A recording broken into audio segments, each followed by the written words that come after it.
तो फर्स्ट और second part में हम लोगों ने देखा था कि हड़प्पा सभ्यता का आरंभ कब हुआ, निर्वाह के तरीके क्या थे, मोहनजोदड़ो के विषय में और सामाजिक विभिन्नताओं का अवलोकन किया। और पांचवें टॉपिक में हम लोगों ने देखा शिल्प उत्पादन के विषय में जानकारी प्राप्त की। और छठे टॉपिक में हम लोगों ने देखा कि माल प्राप्त करने से संबंधित नीतियाँ क्या थी। और सातवें नंबर पर हम लोगों ने अवलोकन किया कि मुहरें, लिपि तथा बाट, ऐसी मुहरें जो अब तक नहीं पढ़ी जा सकी हैं, ऐसी लिखावट जो आज तक जो है अननोन है। बाट जो है 2, 8, 16, 32, 64 की रेशियो में थी, जो हम लोगों ने इस पर चर्चा कर लिया पिछले ही टॉपिक में। तो आज का टॉपिक है प्राचीन सत्ता। दोस्तों, यहाँ पर एक पुरोहित राजा का जो मूर्ति यहाँ पर दिया गया है, ये जो है हड़प्पा सभ्यता में खुदाई में मिला था। तो प्राचीन सत्ता के विषय में देखते हैं 8वां पॉइंट। हड़प्पाई समाज में जटिल फैसले लेने और उन्हें कार्यान्वित करने के संकेत मिलते हैं।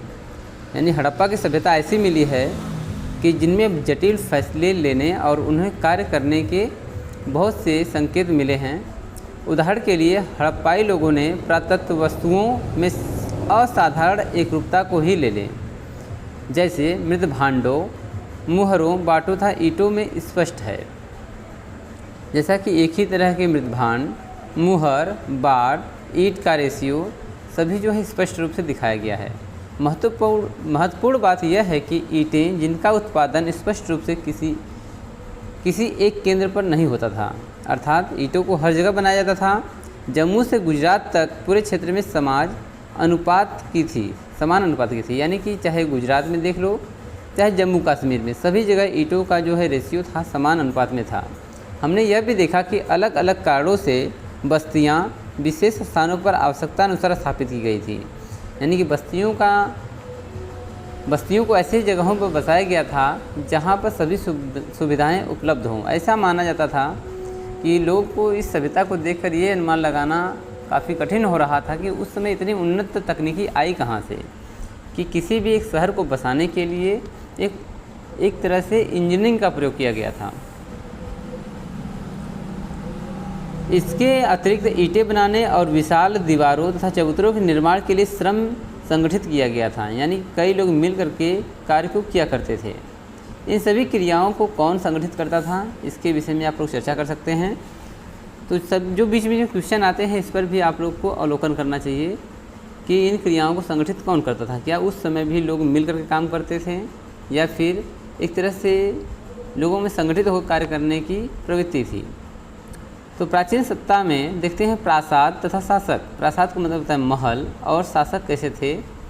तो यहाँ पे एक शासक का दिखाया गया है, एक मूर्ति है जिसे एक पुरोहित राजा के नाम से जाना जाता है। सत्ता के केंद्र तथा सत्ताधारी लोगों के विषय में पुरातात्विक विवरण हमें कोई त्वरित उत्तर नहीं देते हैं। यानी कि उस समय जो है सत्ता और उसके सत्ताधारी के विषय में कोई भी एक उचित हमें आंसर नहीं मिला है। पुरातत्वविदों ने मोहनजोदड़ो से मिले एक विशाल भवन को एक प्रासाद की संज्ञा दी। यानी कि बहुत बड़ा भवन मिला है, तो उन्होंने माना कि यह एक राजा का महल हो सकता है, बहुत बड़ा एक महल हो सकता है, परंतु इससे संबंधित कोई भव्य वस्तु नहीं मिली। अगर महल होता तो उसके अंदर बहुत बहुमूल्य कीमती वस्तु, सोने, चांदी या फिर हीरे आदि मिलते हैं, परंतु ऐसा कुछ भी नहीं मिला है। तो एक पत्थर की मूर्ति को पुरोहित राजा की संज्ञा दी गई है। जो ऊपर एक मूर्ति मिली है, इसको एक पुरोहित राजा की संज्ञा दी गई है,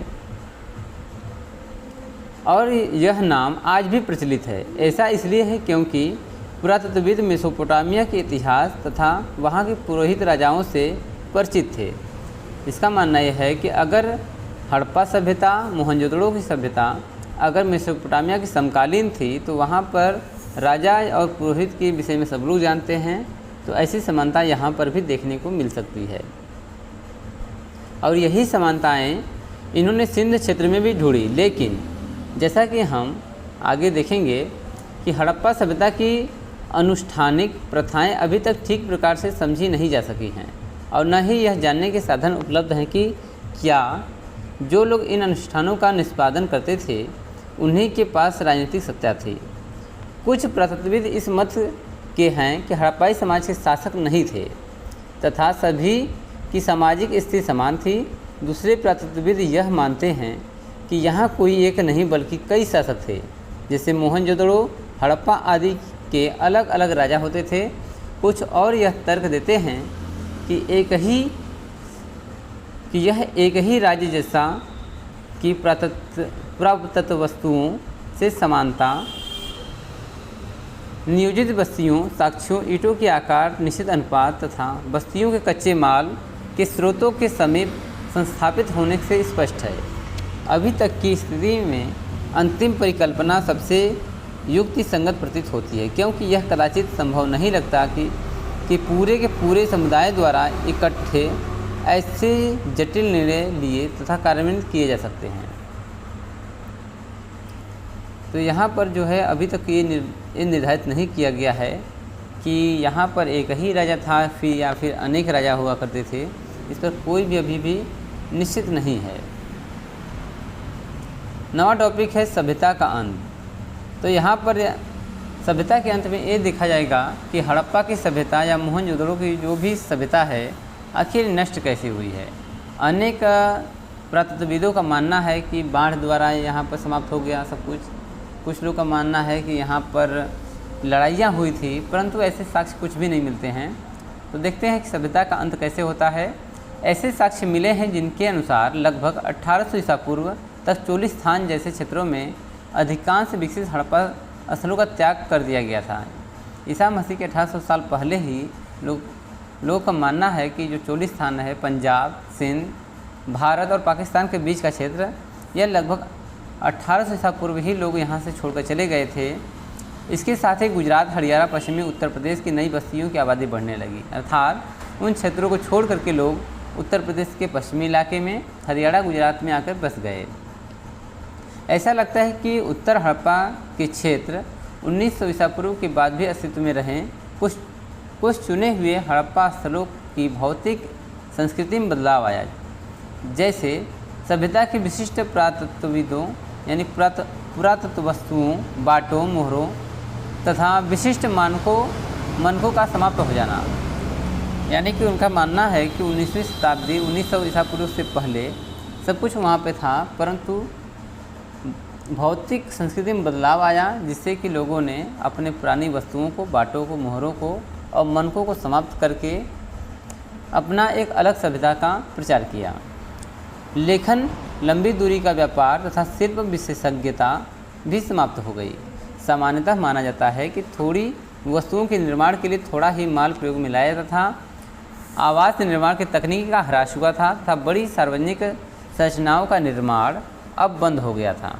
लोगों का मानना है कि जैसे से उनकी सभ्यता में पतन हुआ, लोगों ने वस्तुओं का आदान प्रदान कम कर दिया, बड़े बड़े प्रसादों का निर्माण कम हो गया और तकनीकी का ह्रास हुआ, निर्माण अब भी बंद हो गया। कुल मिलाकर पुरा वस्तुएं यानी पुरानी वस्तुएं तथा बस्तियां इन संस्कृतियों में एक ग्रामीण जीवन शैली की ओर संकेत करती हैं।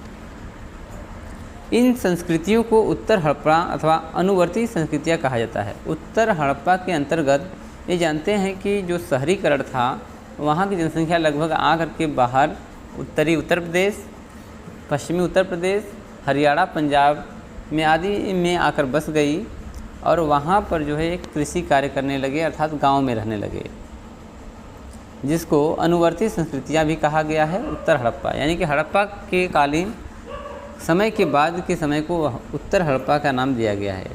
ये परिवर्तन कैसे हुआ, इस विषय पर कई व्याख्यान लोगों ने दिया है कि इसमें जलवायु परिवर्तन, वनों की कटाई, अत्यधिक बाढ़, नदियों का सूखा जाना और या फिर मार्ग बदल लेना तथा भूमि का अत्यधिक उपयोग सम्मिलित है। तो जहाँ पर भी कोई भी बड़ा शहर बसता है तो वहाँ पर कोई बड़ी नदी या फिर नदियों के किनारे या जल स्रोतों के पास में ही किसी शहर को बसाया जाता है। परंतु लोगों को मानना है कि वहाँ पर जो हड़प्पा सभ्यता का विनाश हुआ वह वनों कटाई के कारण हुआ या फिर जलवायु परिवर्तन हुआ या बाढ़ आ गया, नदियाँ सूख गई या अपनी मार्ग बदल कर चली गई, भूमि का अधिक उपयोग सम्मिलित है। इसमें कुछ कारण कुछ बस्तियों के संदर्भ में तो सही हो सकते हैं, परंतु पूरी सभ्यता के पतन की व्याख्या नहीं कर सकते। कहने का तात्पर्य है कि यहाँ पर एक बहुत बड़ा शहर था, तो मानते हैं बाढ़ आता है तो कुछ कुछ इलाकों को डुबा सकता है, कुछ गाँव को नष्ट कर सकता है, या फिर नदियाँ अगर अपना मार्ग बदलती हैं तो कुछ लोग का हानि होगा, या फिर वनों की कटाई से कुछ लोग की तबाही होती है, बाकी लोग अपना सुरक्षित कर लेते हैं, या फिर समय लगता है वनों को लगाने के लिए, परंतु ऐसा यहाँ पर कुछ भी इसमें से कारण सही नहीं लगता है। ऐसा लगता है कि एक सुदृढ़ एकीकरण तत्व संभवतः हड़प्पाई राज्य का अंत हो गया। मोहरो लिपि विशिष्ट मनकों तथा मृदभांडों के लोप, मानकीकृत बाट प्रणाली के स्थान पर स्थानीय बाटों का प्रयोग, शहरों के पतन तथा परित्याग जैसे परिवर्तनों से इन तर्क को बल मिलता है। उपमहाद्वीप को एक पूरी तरह से अलग क्षेत्र में नए शहरों के विकास के लिए शताब्दी से भी अधिक समय तक प्रतीक्षा करनी पड़ी। तो जब वहाँ से लोगों ने निकला तो अपने अपने जहाँ पर वो रहने लगे, वो अपने अपने हिसाब से बाट नाप तोल की प्रणाली को उन्होंने विकसित किया, इसलिए जो पुरानी तकनीक है वो सब भूल गए। एक आक्रमण के साक्षी कहीं पर कुछ ऐसे भी निशान मिले हैं, ऐसा लगता है कि यहाँ पर कोई विदेशी आक्रांताओं का आक्रमण हुआ था। डेड मैन लेन एक सकरी गली है। डेड मैन लेन सकरी गली जिसकी चौड़ाई लगभग 3 से 6 फीट परिवर्ती है। वह बिंदु जहाँ यह गली पश्चिम की ओर मुड़ती है 4 फीट तथा 2 इंच की गहरी, एक खोपड़ी का भाग तथा एक वयस्क की छाती तथा हाथ के ऊपरी भाग की हड्डियां मिली हैं। ये सभी बहुत भुरभुरी अवस्था में थी, यानी कि यह बिल्कुल ख़त्म होने के कगार पर था। यह धड़ पीठ के बल गली में आड़ा पड़ा हुआ था। पश्चिम की ओर 15 इंच दूरी पर एक छोटी खोपड़ी के कुछ टुकड़े थे। इस गली का नाम इन्हीं अवशेषों पर आधारित है। जॉन मार्शल ने इसे Mohenjodaro and the Indus civilisation 1931 में उद्धृत किया, यानी कि उन्होंने इसका नाम दिया। 1925 में मोहनजोदड़ो के इसी भाग में 16 लोगों के 80 पंजर उन आभूषणों सहित मिले हैं जो उन्होंने मृत्यु के समय पहने थे। बहुत समय पश्चात 1947 में R.E.M. व्हीलर ने, जो भारतीय पुरातात्विक सर्वेक्षण के तत्कालीन डायरेक्टर जनरल थे, इन पुरातात्विक साक्ष्यों का उपमहाद्वीप में ज्ञात प्राचीनतम ग्रंथ ऋग्वेद के साक्ष्यों से संबंध स्थापित करने का प्रयास किया, और उन्होंने देखा कि ऋग्वेद में पूर्व शब्द का उल्लेख है जिसका अर्थ होता है प्राचीर या किला या गढ़। आर्यों के युद्ध के देवता इंद्र को पुरंदर अर्थात गढ़ विध्वंसक कहा गया है।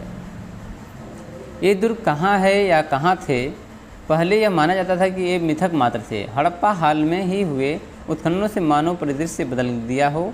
यहाँ हम मुख्यतः अनार्य प्रकार की एक बहुत विकसित सभ्यता पाते हैं, जिसमें अब प्राप्त जानकारी के अनुसार विशाल किलेबंदी की गई।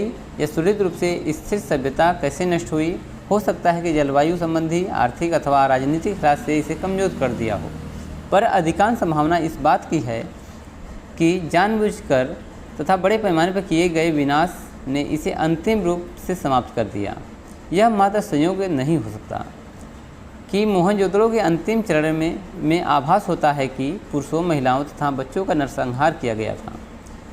परिस्थितिक साक्ष्यों के आधार पर इंद्र अभियुक्त माना जाता है, यानी कि जो व्हीलर जी हैं उन्होंने कहा है कि जो पुरंदर हैं इंद्र हैं, तो इनके साक्ष्य के आधार पर इन्होंने इनको विध्वंसक बताया है, यानी कि किसी गढ़ का विध्वंसक, तो इनके ऊपर उन्होंने ऋग्वेद के आधार पर जोड़ा है। तो I.E.M. Wheeler Harappa 1946, ancient India journal 1947 में उद्धृत इन्होंने किया था। 1947 में ये लेख है। 1960 के दशक में जॉर्ज डेल्स नामक पुरातत्वविद ने मोहनजोदड़ो में नरसंहार के साक्ष्यों पर सवाल उठाए।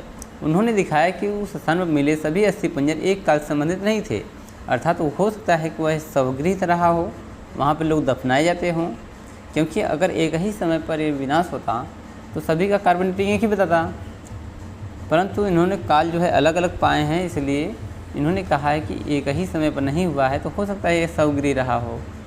हालांकि इसमें से 2 से निश्चित रूप से संहार के संकेत मिलते हैं, पर अधिकांश अस्थियाँ जिन संदर्भों में मिली हैं वे इंगित करती हैं कि अत्यंत लापरवाही था श्रद्धाहीन तरीके से बनाए गए समाधान थे।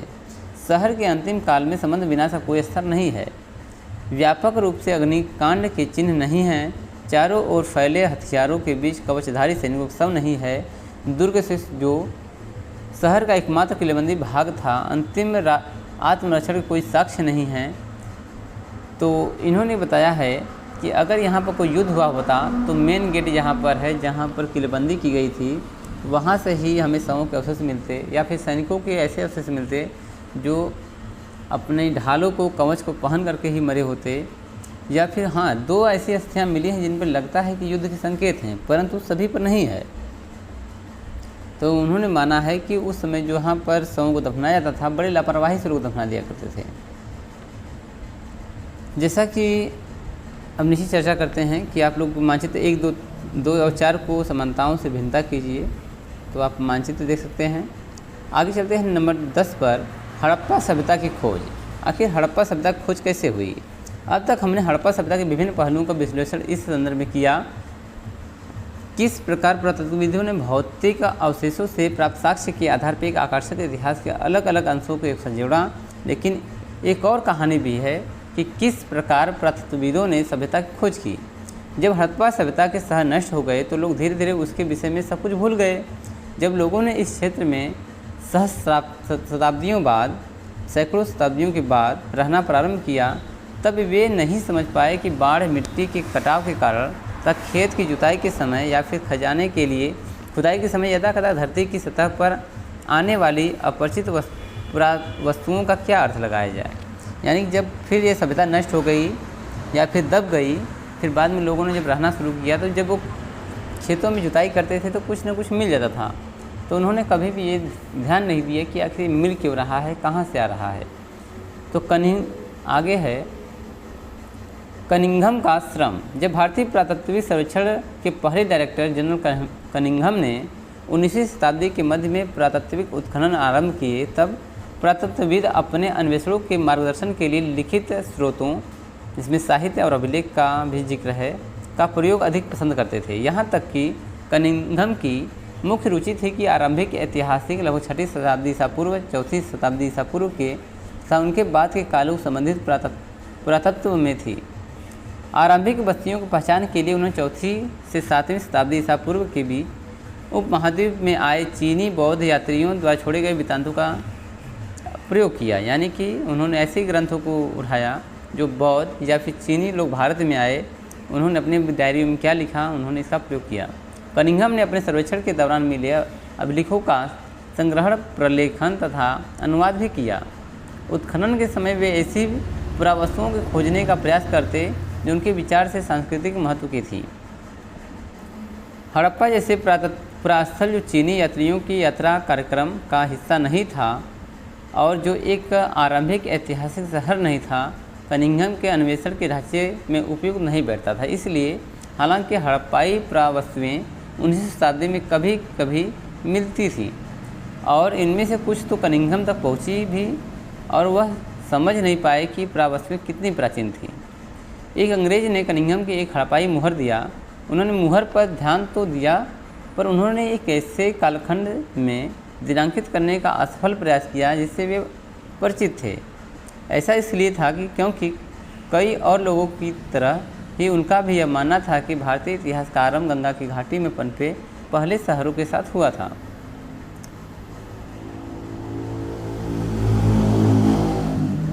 आगे एक प्राचीन सभ्यता। तो आप लोग जान लीजिए कि जो मोहनजोदड़ो है, जिसका अर्थ होता है मृतकों का टीला। आखिर टीला शब्द क्या होता है?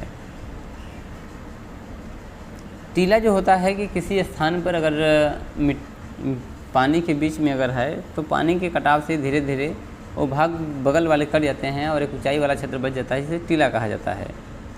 और उस टीले के कटाव के कारण जो है वहाँ पर जो कंक्रीट या फिर जो मलबे मिलते हैं, अगर एक के बाद एक अगर कूड़े के रूप में कोई वस्तु फेंकी जाए तो नीचे वाली पुरानी होती है, ऊपर वाली नहीं होती है। तो इस प्रकार जो है टीलों को देख करके लोगों ने इसका अध्ययन किया। एक नवीन प्राचीन सभ्यता। कालांतर में 20वीं शताब्दी के आरंभ में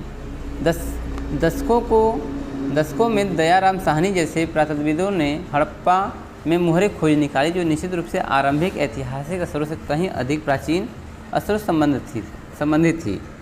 अब इनके महत्व को समझा जाने लगा। एक अन्य पुरातत्वविद राखल दास बनर्जी ने हड़प्पा से मिली मोहरों के समान मोहरें मोहनजोदड़ो से भी निकाली, जिससे अनुमान लगाया गया कि ये दोनों स्थल एक ही पुरातात्विक संस्कृति के भाग थे। इन्हीं खोजों के आधार पर 1924 में भारतीय पुरातात्विक सर्वेक्षण डायरेक्टर जनरल जॉन मार्शल ने पूरे विश्व के समक्ष सिंधु घाटी में एक नवीन सभ्यता की खोज की घोषणा कर दी। तो सबसे पहले जो मोहनजोदड़ो का खोज जो है आप राखल दास बनर्जी को दे सकते हैं, और दयाराम साहनी ने भी हड़प्पा सभ्यता की खोज किया था। और 1924 में भारतीय जो पुरातत्विक डायरेक्टर जनरल थे वो जॉन मार्शल थे, तो उन्होंने जो है हड़प्पा सभ्यता को एक नवीन सभ्यता की खोज की घोषणा कर दी। और इन्होंने इंडियन आर्कियोलॉजी में लिखते हैं कि मार्शल ने भारत को जहाँ पाया था उससे 3000 वर्ष पीछे छोड़ा। ऐसा इसलिए था क्योंकि मेसोपोटामिया के पुरास्थलों में हुए उत्खननों से हड़प्पा पुरास्थलों में मिली मोहरों जैसी पर तब तक पहचानी न जा सकी मोहरें मिली। इस प्रकार विश्व को न केवल एक नई सभ्यता की जानकारी मिली, पर यह भी कि वो मेसोपोटामिया के समकालीन थे।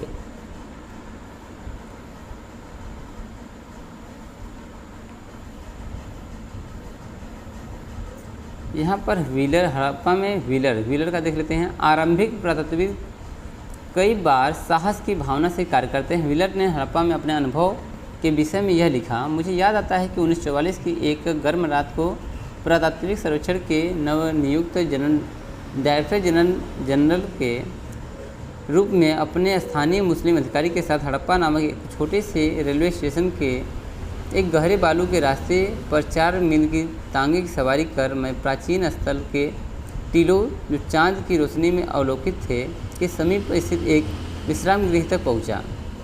अपने चिंतित सहकर्मी की इस चेतावनी की हमें अपने निरीक्षण अगली सुबह 5:30 बजे प्रारंभ कर 7:30 बजे तक समाप्त कर देना चाहिए, जिसके पश्चात बहुत अधिक गर्मी हो जाती है। बाद प्रवेश द्वार में काली आकृति के पंखे वाले को धीरतापूर्वक बैठा छोड़ तथा पड़ोस के बीहड़ में अनगिनत सियारों की रात की हवा को चीरती हुई आवाज़ के बीच हम सोने चले गए। अगली सुबह ठीक 5:30 बजे हमारे छोटे से काफिले ने बालू के टीले की ओर बढ़ना प्रारंभ किया। 10 मिनट के भीतर ही मैं रुका और सबसे ऊंचे टीले को देखते हुए अपनी दृष्टि पर अविश्वास के साथ अपनी आंखें मलने लगा। 6 घंटे बाद भी मेरे घबराए हुए कर्मचारीगण तथा मैं सूर्य की तेज रोशनी में कुदालियों और चाकुओं के साथ कठिन परिश्रम कर रहे थे। मुझे डर है कि मेरे सहयोगी काम के मेरे जुनून के कारण मुझे सनकी न समझ लें। तो ये जो है R.E.M. व्हीलर ने अपने बारे में लिखा था।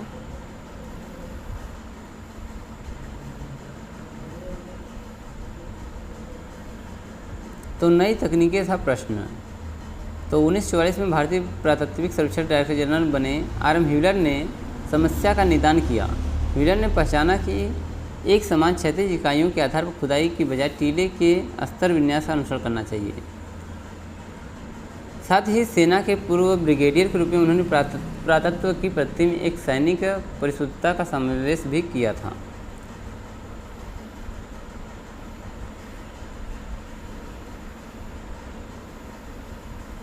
आगे है अतीत को जोड़कर पूरा करने की समस्याएं। तो जैसा कि हमने देखा कि हड़प्पा लिपि इस प्राचीन सभ्यता को जानने में कोई मदद नहीं मिली, बल्कि ये भौतिक साक्ष्य हैं जो पुरातत्वविदों को हड़प्पाई जीवन को ठीक प्रकार से पुनर्निर्मित करने में सहायक होते हैं। जैसे मृत भांड, औजार, आभूषण, घरेलू सामान हो सकता है, कपड़ा, चमड़ा, लकड़ी तथा सरकंडे जैसे जैविक पदार्थ सामान्यतः सड़ जाते हैं। विशेष रूप से उस कटिबंधीय क्षेत्रों में जो वस्तुएं बच जाती हैं, पत्थर की पकी हुई मिट्टी तथा धातु, यानी पत्थर बचता है, पकी मिट्टी बचता है और धातुएं बचती हैं। खोजों का वर्गीकरण। तो यहाँ पर पुरातत्वविदों यानी पुरावस्तुओं की पुनः प्राप्ति पुरातात्विक उद्यम का आरंभ मात्र है। इसके बाद पुरातत्वविद अपनी खोजों को वर्गीकृत करते हैं। वर्गीकरण का एक सामान्य सिद्धांत प्रयुक्त पदार्थ जैसे पत्थर, मिट्टी, धातु, अस्थि, हाथी दांत आदि के संबंध से होता है। दूसरा, अधिक जटिल उसकी उपयोगिता के आधार पर होता है। पुरातत्वविदों को यह तय करना पड़ता है कि कोई पुरावस्तु एक औजार है या एक आभूषण या फिर दोनों, अथवा अनुष्ठानिक प्रयोग की गई कोई वस्तु।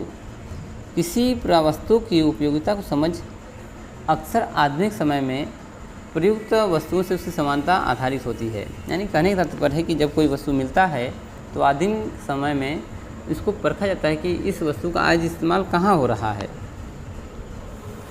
जब कोई वस्तु मिलता है तो ये ध्यान देना पड़ता है कि यह किस काम में आता होगा। क्या यह मनके बनाने में या चक्कियाँ बनाने में, या फिर कोई औजार है, या फिर कोई आभूषण है, या फिर ये दोनों हो सकता है। इस पर भी जांच होती है। तो परीक्षण के माध्यम से भी करते हैं जिससे वह मिली थी, क्या वे घर से मिली थी, नाले में या कब्र में या फिर भट्ठी में। जब कोई वस्तु मिलता है तो उस स्थान का भी शोध होता है कि यह घर के अंदर था या नाले में था या फिर कूड़े में था या फिर किसी कब्र के अंदर था। इन सभी पर भी ध्यान देना पड़ता है। आगे है, पुरातत्वविदों के संदर्भ में रूपरेखाओं को विकसित करना पड़ता है। हमने देखा कि पहली प्राप्त हड़प्पाई मुहर को तब तक नहीं समझा जा सका जब तक कि पुरातत्वविदों को उसे समझने के लिए सही संदर्भ नहीं मिली। सांस्कृतिक अनुक्रम जिसमें वह मिली थी मेसोपोटामिया से हुई खोजों की तुलना में संबंध थे। जब मेसोपोटामिया की सभ्यता की खोज हुई तो जो समानताएं मिली, फिर इसके विषय में अध्ययन किया गया था उस समय। तो अब है व्याख्याएं की समस्याएं कब और कैसे उत्पन्न होती हैं। पुरातत्व की व्याख्या की समस्याएं संभवतः उनके सबसे अधिक धार्मिक प्रथाओं के पुनर्निर्माण के प्रयासों में सामने आती हैं। आरंभिक पुरातत्वविदों को लगता था कि कुछ वस्तुएं जो असामान्य और अपरिचित लगती थी संभवतः धार्मिक महत्व की होती थी। इनमें आभूषणों से लदी हुई नारी, जैसा कि इस चित्र में दिखाया गया है कि एक नारी जो है आभूषणों से लदी हुई है। मेरी मूर्तियाँ जिसमें कुछ के शीर्ष पर विशिष्ट प्रसाधन थे शामिल हैं। इन्हें मात्र देवियों की संज्ञा दी गई है। तो जब नहीं पता है कि ये क्या है तो इन्हें मात्र देवी मान लिया गया है। पुरुषों की दुर्लभ पत्थर से बनी मूर्तियाँ जिसमें उन्हें एक लगभग मानवीकृत मुद्रा में एक हाथ घुटने पर रखकर बैठा हुआ दिखाया गया है, जैसे कि पुरोहित राजा को भी इसी प्रकार वर्गीकृत किया गया है। अतः दृष्टांत संरचनाओं और अनुष्ठानिक महत्व को माना गया है। इसे विशाल स्नानागार तथा कालीबंगन और लोथल में मिली वेदियाँ सम्मिलित हैं। जो स्नानागार है उसको भी एक धार्मिक स्थल से जोड़कर माना जाता है कि जैसे कि कोई अगर मंदिर हो उसके आसपास जो है नहाने के लिए बहुत बड़े स्नानागार बनाए जाते थे।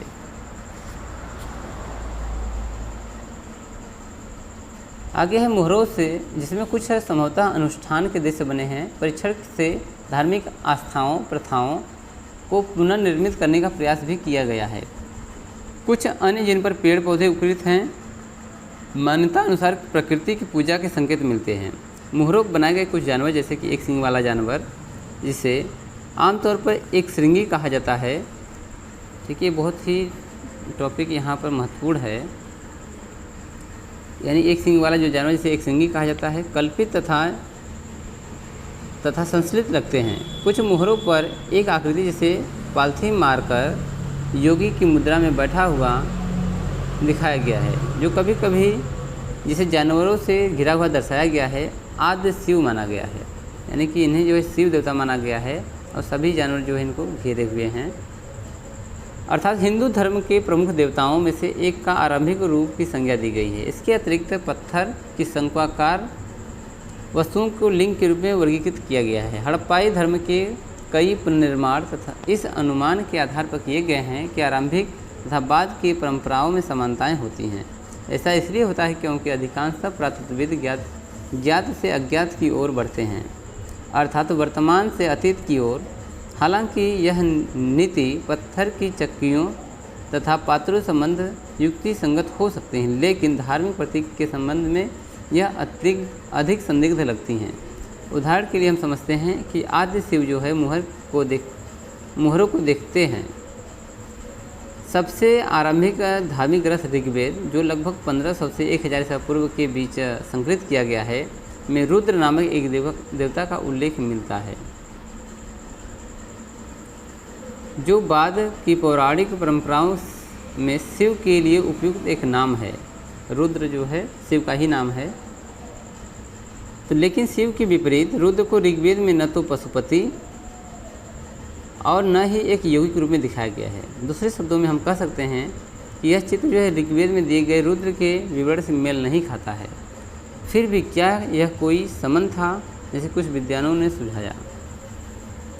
यहाँ पर जो है कुछ मुहरें रखी गई हैं, जिसमें जो है वाइट कलर का जो है यहाँ पर सबसे आरंभिक उत्खनन से एक मैके था पत्थर के विषय में कहते हैं।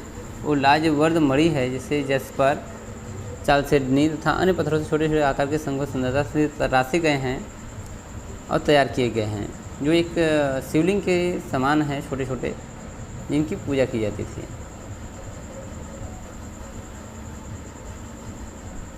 आगे जो है यहाँ खुदाई में 2 बैल और एक बैलगाड़ी का भी मिला है चित्र, यानी एक मूर्ति मिली है, एक खिलौना मिला है, जिससे ये पता चलता है कि उस समय लोग बैल तथा यात्रा संबंधी जो अनुष्ठान है, जो कार्यक्रम है, वह बैलों द्वारा होता था। यानी कि साधन जो है, चलने फिरने का प्रमुख साधन जो है उसमें बैल हुआ करते थे। आगे जो है यहाँ पर जो है समय काल दिया गया है कि किस कालखंड में क्या था, जिसमें निम्न पुरापाषाण काल को 20 लाख वर्ष पूर्व माना जाता है। मध्य पुरापाषाण काल जो है 80,000 साल पूर्व माना जाता है। उच्च पुरापाषाण काल जो है 35,000 साल पूर्व माना जाता है। मध्य पाषाण काल जो है 12,000 ईसा पूर्व और नव पाषाण काल जो है 10,000 ईसा पूर्व माना जाता है, जिसमें कृषि और पशुपालन मुख्य रूप से होता था। 6,000 ईसा पूर्व जो है ताम्र पाषाण, तांबे का पहली बार उपयोग दिखाया गया है। 2600 ईसा पूर्व में जो है हड़प्पा की सभ्यता विकसित हुई और यही सभ्यता हम लोग आज पढ़ रहे हैं। यानी कि हम लोग 26 ईसा पूर्व जो है हड़प्पा की सभ्यता थी उस समय। 1000 ईसा पूर्व में जो आरंभिक लौह काल था और 600 ईसा पूर्व से 400 ईसा पूर्व के भी आरंभिक ऐतिहासिक काल हैं, जिसको हम आगे पढ़ते हैं चंद्रगुप्त मौर्य के विषय में या फिर अन्य राजाओं के विषय में, यहाँ से जानकारी मिलती है। और यहाँ पे जो है कुछ उत्खनन संबंधी जो है दिए गए हैं। हड़प्पाई पुरातत्व के विकास के प्रमुख चरण। 1875 में हड़प्पाई मुहर पर कनिंघम की रिपोर्ट आई थी, जो यहाँ पर दिखाया गया है। और 1921 में माधव स्वरूप वत्स द्वारा हड़प्पा का उत्खनन आरंभ किया गया था। और मोहनजोदड़ो में उत्खनन का आरंभ 1925 में हुआ था। 1946 में R.E.M. व्हीलर ने हड़प्पा का उत्खनन किया था। 1855 में S.R. राव लोथल से खुदाई आरंभ करवाए। 1960 में B.L. लाल तथा B.K. थापर ने कालीबंगल में उत्खनन करवाया था। 1974 में मुगल द्वारा यानी कि M.R. मुगल द्वारा बहावलपुर में अन्वेषणों का आरंभ किया गया। 1980 में जर्मन इतावली संयुक्त दल ने मोहनजोदड़ो में अन्वेषण किया। 1986 में अमेरिकी दल द्वारा हड़प्पा उत्खननों का आरंभ किया गया। और 1990 में R.S. बिष्ट द्वारा धौलावीरा में उत्खननों को आरंभ किया गया था। और यहाँ पर जो है एक मम्मी मिली है, एक तरह से यहाँ पर एक अस्थि पंजर मिला है और उस अस्थि पंजर के साथ जो है एक कौन कौन सी वस्तुएं दफनाई गई हैं आपको अनुमान लगा के बताना है। और यह लगभग जो है यह हड़प्पा सभ्यता में एक समाधान है। समाधान को मतलब जहाँ पर शव दफनाए जाते हैं, तो उनके साथ कुछ मर्तबान हैं, कुछ प्लेटें हैं। हो सकता है कि इन मटकों वगैरह में खाने पीने की वस्तुएं रखी गई हों, जो उनका विश्वास होता हो कि पुनः जो जीवन में आस्था रखते हों, यानी जीवन प्राप्त करने के बाद ये इंसान इसको उपयोग कर सकता है, उपभोग कर सकता है, इसके लिए दिखाए गए हैं।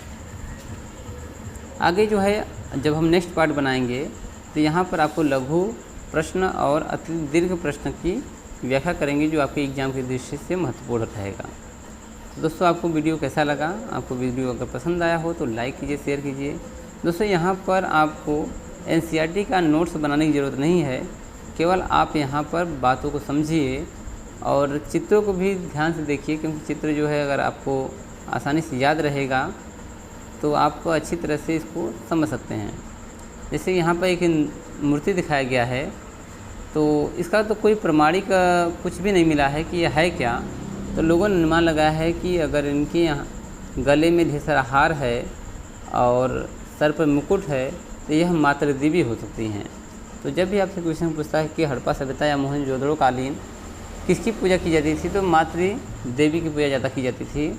उसमें का जो परिवार है मातृसत्तात्मक था।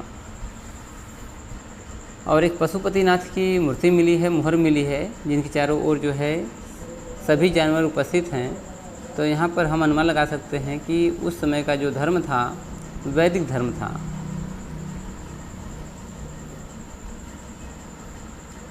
दोस्तों ये वीडियो यही समाप्त होता है। धन्यवाद।